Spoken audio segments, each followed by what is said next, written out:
Tēnā tātou katoa, e aku rangatira, ko hikurangi te maunga, ko waiapu te awa, ko Ngāti Porou te iwi. Kia ora everyone. Sorry I'm not Richard today, and yes, it has been a bit of a quick whip together of a few slides to hopefully add some value to your day today. I could just check how we proceed with this green button. Okay. Although we wanted to talk a little bit about collections of Māori businesses and how they work together, I thought I'd start firstly by giving you a bit of an overview of the state of the Māori economy and some context within which we'll see why Māori have banded together, Māori SME have banded together, particularly in the food and beverage sectors, to meet their whānau hapu and tribal needs. So as you can see on the slide here before, we've got this expose through time where the history of Māori and trade goes way, way back to the time of the first contact with the first settlers here. So there was 5,000 years worth of trade through, beginning in Taiwan where our ancestral roots are, through to the Western Polynesia, Eastern Polynesia, and finally to settlement 800 years ago in Aotearoa.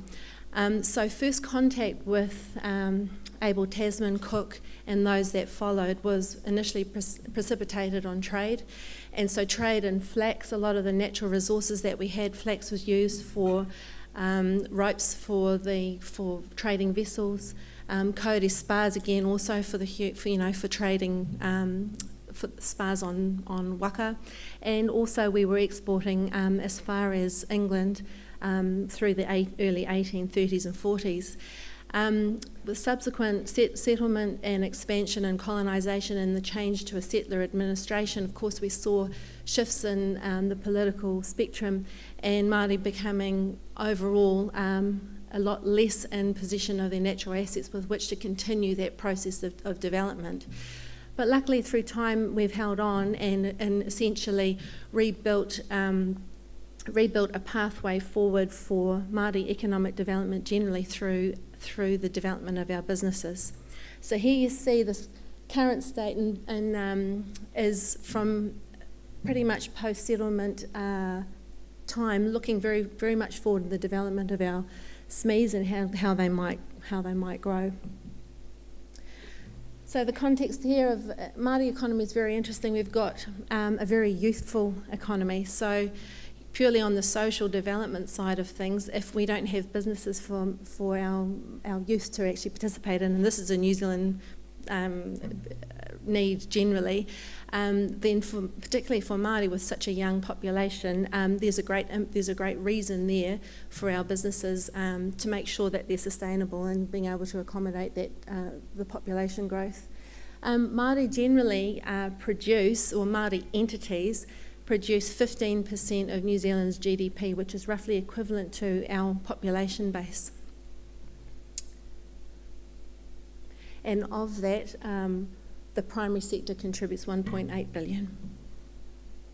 So the Māori economy is highly skewed towards the primary sector, as you can imagine. So the remnants is about 6% of the New Zealand land holdings are still in Māori ownership. Fishing, seafood, is very big for Māori, as many of you may know. So if you actually added the quota together of all the Māori-owned fishing companies, you have 50 to 51% of the entire seafood industry owned by Māori entities. Going across the forestry again, you have 40%. So Māori are very much farms, fisheries and forestry, have a farms, fisheries and forestry base. Although the other way to look at it is that, well, where's the rest? And, roughly 50-50 or 60-40, you still have a high presence in SMEs. Interestingly, the way Māori collective ownership of assets is held is usually across it's got a different, there's a number of different segments. So down the bottom there you can see tribal entity, pan-tribal entity, land trust and land corporations. So collectively owned Māori land, where there are multiple shareholders, is where the majority of the Māori economy primary estate is held. Alternatively, Māori also participate and own SMEs like everybody else, but the collective ownership model has multiple segments, and it's actually really important to understand where the assets are held, because where the assets are held is where the governance structure is that determines what gets done with them. So here's some examples here. Ngai Tahu, Waikato Tainui, who many of you will have heard through the media, etc., and their rapid growth post-settlement. Interestingly, their portfolio of assets have largely been built off the back of property valuation drives, and leveraging off that now you're seeing more of a diversified portfolio of assets, including bigger players in dairy, bigger players across large sectors. So, for example, Ngai Tahu has 66 associated companies within the group across tourism, primary sector and property. Ryman Healthcare shares as well, but unfortunately they've just decided to dispose of those towards a more diversified strategy. I guess the verdict will be out on that and whether that was a worthwhile decision. Tainui the same. If you go further down here and you look at groups like Parinihiki Waitotara, about halfway down there, 317 million, that has primarily been farming, dairy and sheep and beef businesses. So you've got these large corporate entities that are owned usually by a governance structure, and they produce profits on behalf of multiple shareholders. Essentially what has been, when people assess the state of these large asset holding entities, one of the observations is that commodities have pretty much been the mainstay of Māori business for quite some time now, but certainly the change is happening around the aspiration to move into more value-added products. And so at NZTE we, in terms of our value prop, are looking to migrate Māori businesses from exporting wool and sheep or lamb, beef, etc., and moving up the value chain. Some key characteristics of Māori business is very much whānau oriented. So right at the governance structure, you'll have a group orientation, group responsibility, and even to the point sometimes where you might choose, for example, if you're in fishing, to maintain a processing factory where your own relations are still in there processing the fish. And it's much more difficult to make, when you've got those kind of connections, to make the strong commercial decisions or that many single companies can around what it is that drives your profit.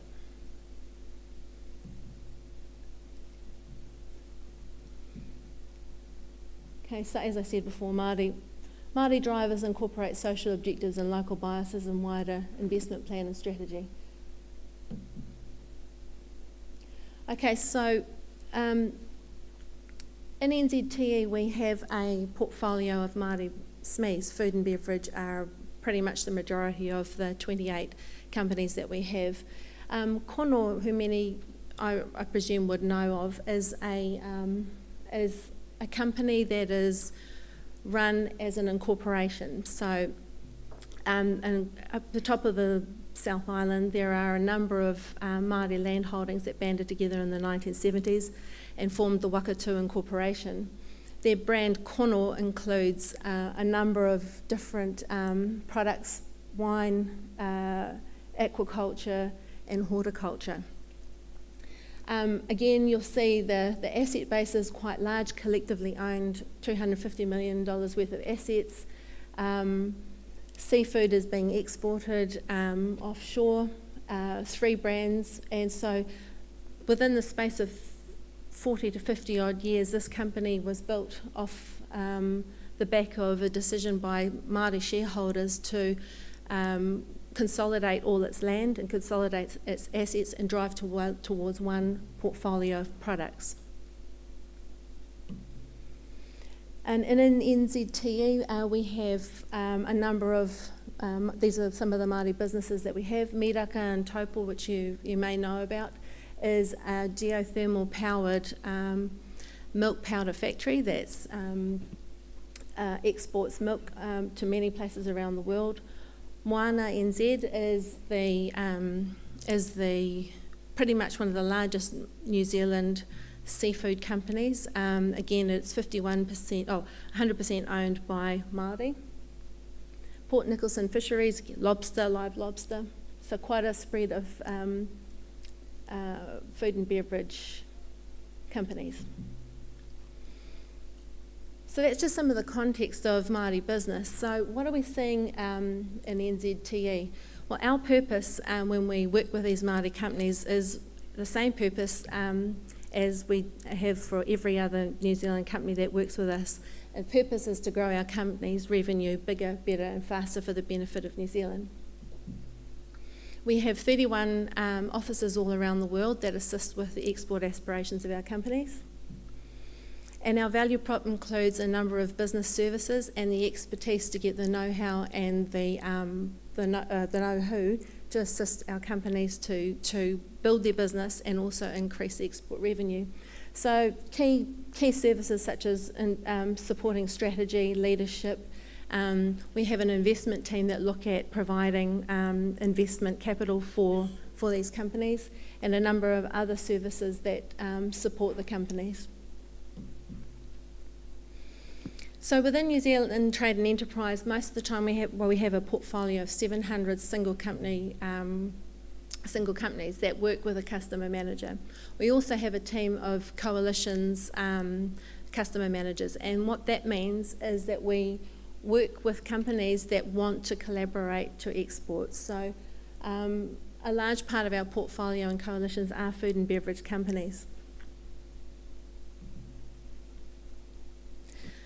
Companies that come together to export within NZTE obviously need to have a clear commercial objective that they want to achieve, have the capacity to focus on international growth, in other words, able to deliver on their promise, and are willing to collaborate with like-minded companies. And most importantly, have the hunger and ambition to grow. At NZTE, we essentially work with companies that might be at early stages of thinking about collaborating together, and we provide the platform for them to come together, and we offer services to help them collaborate. And again, critical success factors for great coalitions are clear opportunity, clear line of sight to growth, hungry and ready to grow together, willing to collaborate. Now, so getting to the main point of the day.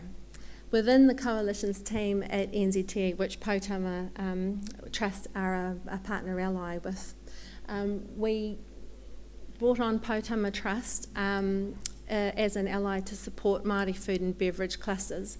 So Poutama Trust had within its own database a list of 65 small Māori food and beverage customers, as we call them, or businesses. Some of them are up here. And what the proposition was for Poutama was that if these groupings of small businesses could get together and arrange themselves better, they would be able to come to NZTE and look at aligning their aspirations with our value prop and the value that we could provide them to help them to export. And this is quite a sensible way to go about it, because as you'll know, the state of, there are a lot of much smaller food and beverage companies out there which may have a great idea, may have great aspirations, but just lack the scale to grow. So by binding together, they strengthen their presence, and also the offering in terms of the value prop we offer to them could be facilitated through Poutama Trust.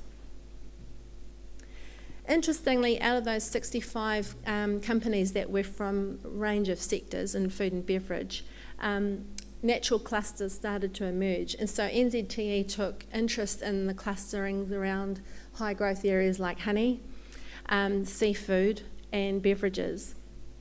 And so within a 2-year time frame, we had started to work with Poutama Trust to see how we could work within the cluster groups and enable them to grow.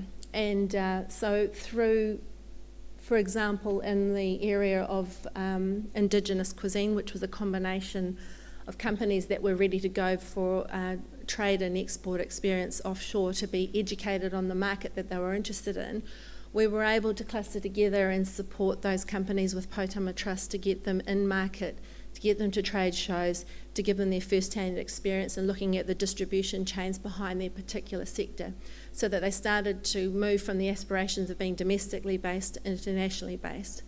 We were also able to add value by supporting them to have their own sales resource and market. So where you had the honey companies all banding together, who are tiny and otherwise would have had to on-sell their product to the larger players, we were able to get them up there with their own sales resource. Here, in the case of the honey coalition, so NZTE had an interest in making sure that the vertical value chain, was not just a case of a single company going up, but that the single company had landowners, honey producers and investors all involved in the cluster. And this allowed the cross-fertilisation or cross-pollination of pollination of ideas, of interests and also of capital across the different players. So in 2012, this particular cluster we worked with had started off with 12 small food and beverage businesses, and but by 2000 and in the first year we had seen the export revenue through the various strategies that we ran with them go from, well, an unrecorded zero line because we had no benchmark to go by, but within 2 years we had seen export revenue shift. The added value to the particular companies as a portfolio was 23 million. So that's me. Kia ora.